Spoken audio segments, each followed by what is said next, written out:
We owe $70 trillion. I understand that, but to walk out a $4 trillion solution, which is basically just a way for the Democrats to avoid dealing with this until 2017. I'm not here to talk about plans to deal with this till 2017. I'm saying we've got a real problem, and I'm tired of Republicans and Democrats who either want Republicans who want to burn the place to the ground, and Democrats, with all due respect, who want to offer a plan that gets it through their end of their second term of their presidency, and then screws me and my kids when it's over. And until we do that, we have to deal with the extraction that is at foot. It is the reason the financial markets are behaving the way they're behaving. That is a mathematical fact. This is not some opinion. This is a mathematical fact. Tens of trillions of dollars are being extracted from the United States of America.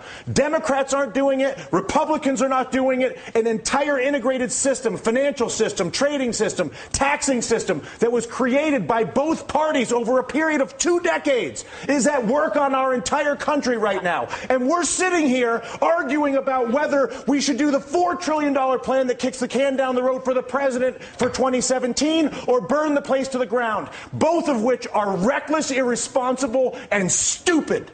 And the fact of the matter is, until we actually, and I'm sorry to lose my temper, but I tell you what, I've been coming on TV for 3 years doing this. And the fact of the matter is that there's a refusal on both the Democratic and the Republican side of the aisle to acknowledge the mathematical problem, which is that the United States of America is being extracted. It's being extracted through banking, it's being extracted through trade, and it's being extracted through taxation. And there's not a single politician that has stepped forward, Susan, to deal with this. But there's only one right now. The leader of the free world, whether you like it or not, the president of the United States is arguably one of the most powerful individuals we have out there. But and Susan, he's what you're saying is exactly the point that Dylan is making. It's not about one guy. It's about all of them. No, I actually disagree. I think Dylan's saying it is about one guy. It is about one guy. What would you like him to do? I would like him to go to the people of the United States of America and say, people of the United States of America, your Congress is bought. Your Congress is incapable of making legislation on health care, banking, trade, or taxes, because if they do it,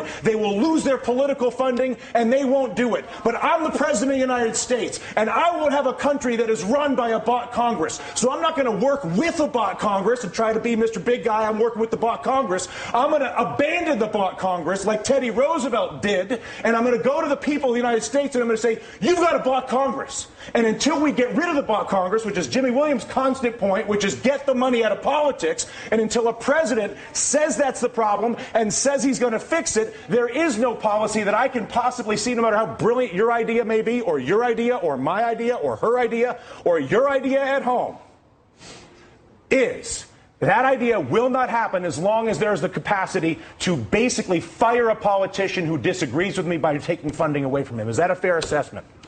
Money in politics is the root of all political evil. It is corruption at its worst. And until we step up and kick that out of the park, it's going to be the same system all and only the president could do that. We're going to keep you guys. Congress has to do it too. The Congress has to do it too. But I'll tell you what. How bad does it have to get? How much money has to be extracted? How many things have to be heard? Down to brass tacks. Okay, physically, what do? You go and give a speech right now. Right now. Right now. You say. And then what happens tomorrow? Tomorrow, what happens is you begin the process of actually investing in solving the problem. So I come out and I say, how? I create an infrastructure bank with 2% blending immediately. Once I explain to people the problem, once I explain to you have cancer, once you understand how screwed up your trade, tax, and banking policies are, believe me, you will have no issue when I incorporate an infrastructure bank that I fund with repatriated offshore money that I bring in and then use to create 2% direct lending to every business in America. Because when you realize that the banking system is fully corrupt and defrauding us, and I come out and say that, which is what I want my president to do, that at that exact moment I say, you know what, we got a screwed up situation here, people. You all know it, and now what? I'm going to admit it.